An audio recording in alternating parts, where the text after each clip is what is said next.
Salutations mes amis, depuis le siège mondial de l'Église adventiste du 7e jour à Silver Spring dans le Maryland. Je suis de nouveau ici avec mes collègues dirigeants, Ayrton Coller, notre secrétaire général, et Paul Douglas, notre directeur financier et trésorier. Et nous sommes ici aujourd'hui pour parler de l'unité du corps du Christ, la 14e croyance fondamentale de notre Église. L'unité entre les croyants est si importante qu'elle commence avec le Christ lui-même. La nuit précédant sa crucifixion, Jésus a prié avec ferveur son Père céleste.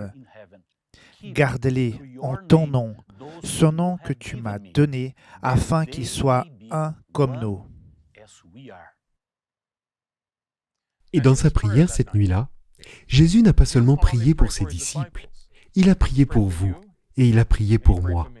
Comme indiqué dans Jean 17, versets 20 et 21, Jésus a dit « Je ne prie pas pour eux seulement, mais encore pour ceux qui croiront en moi à cause de leur parole, afin que tous soient un, comme toi, Père, tu es en moi, et comme je suis en toi, afin qu'eux aussi soient un en nous, pour que le monde croie que tu m'as envoyé. »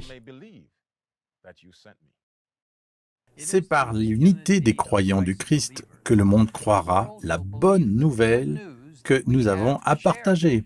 Mais à quoi ressemble cette unité et comment la réaliser? Commentant ces versets de Jean 17, Ellen White a écrit « Quelle merveilleuse déclaration! L'unité qui existe entre le Christ et ses disciples ne détruit pas la personnalité de l'un ou de l'autre. Dans l'esprit et dans le but, dans le caractère, ils sont un, mais pas en personne. En participant à l'esprit de Dieu, en se conformant à la loi de Dieu, l'homme devient participant de la nature divine. Le Christ amène ses disciples à une union vivante avec lui-même et avec le Père. Par l'action du Saint-Esprit sur l'esprit humain, l'homme est rendu complet dans Jésus-Christ. L'unité avec le Christ établit un lien d'unité entre nous. Cette unité est la preuve la plus convaincante pour le monde de la majesté et de la vertu du Christ et de son pouvoir d'éliminer le péché. Lorsque nous pensons aux disciples du Christ, nous savons qu'ils avaient des origines différentes, des personnalités différentes, des façons différentes de faire les choses et parfois, ils se disputaient pour savoir qui serait le plus grand. Jésus savait tout cela. Il avait des plans bien plus grands pour eux, des projets pour atteindre le monde pour lui.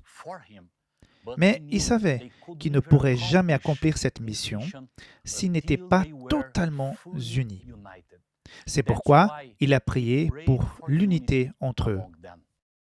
Dans Actes, chapitre 2, verset 1, nous voyons une belle réponse à la prière du Christ quelques semaines plus tard.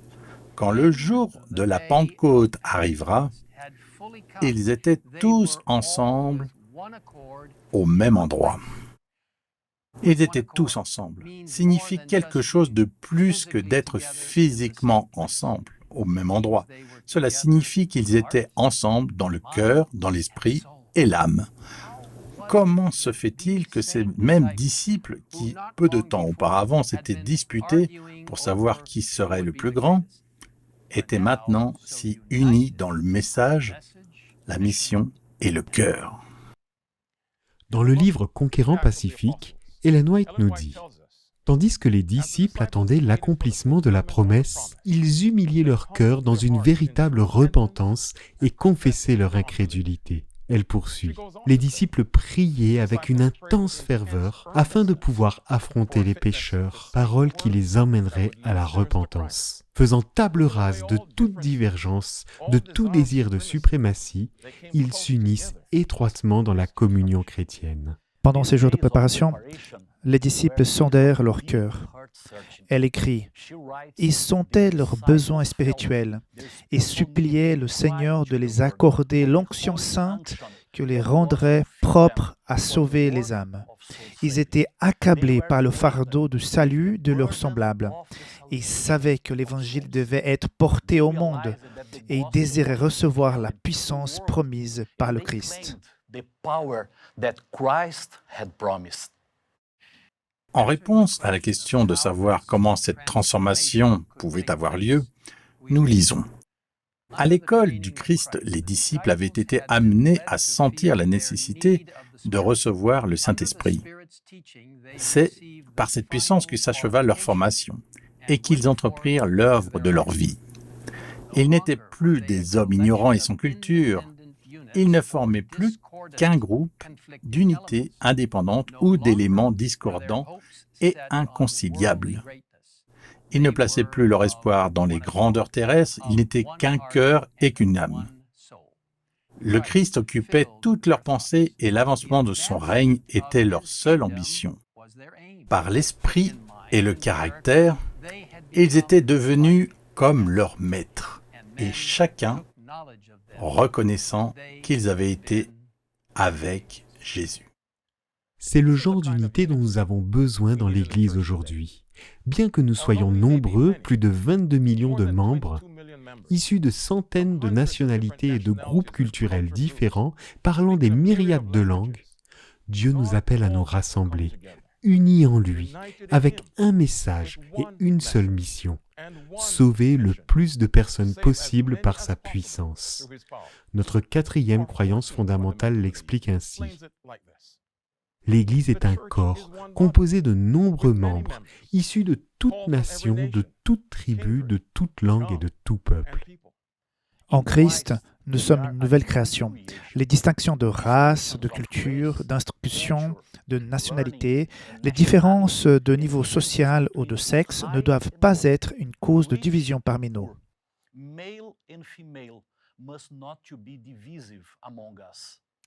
Nous sommes tous égaux en Christ, qui, par son esprit, nous a réunis dans une même fraternité avec lui et entre nous. Aussi devons-nous servir et être servis sans parti pris ni arrière-pensée. Grâce à la révélation de Jésus-Christ dans les Écritures, nous partageons la même foi et la même espérance en vue de rendre un témoignage unanime devant tous les hommes. Cette unité trouve sa force dans l'unité du Dieu trinitaire qui nous a adoptés comme ses enfants. Et si vous souhaitez en savoir plus sur cette belle croyance fondamentale, nous vous invitons à visiter le site indiqué sur l'écran. Frères et sœurs, aujourd'hui, le Christ cherche à nous unir en lui, unis dans le message, unis dans la mission, unis dans le but. Le temps presse. Si nous suivons les pas de ces premiers disciples, en mettant de côté nos propres désirs et ambitions et en laissant tout entre les mains du Christ, en priant avec ferveur pour l'effusion de son Saint-Esprit et pour l'appui final du Saint-Esprit, il viendra nous unir de manière puissante, nous donnant sagesse, force et courage de proclamer l'Évangile éternel au monde entier. Et alors, la fin viendra. Maintenant, je vous invite à vous joindre à nous dans la prière. Pasteur Kohler. Père Céleste, nous sommes des êtres humains avec des situations difficiles et des nombreux besoins différents.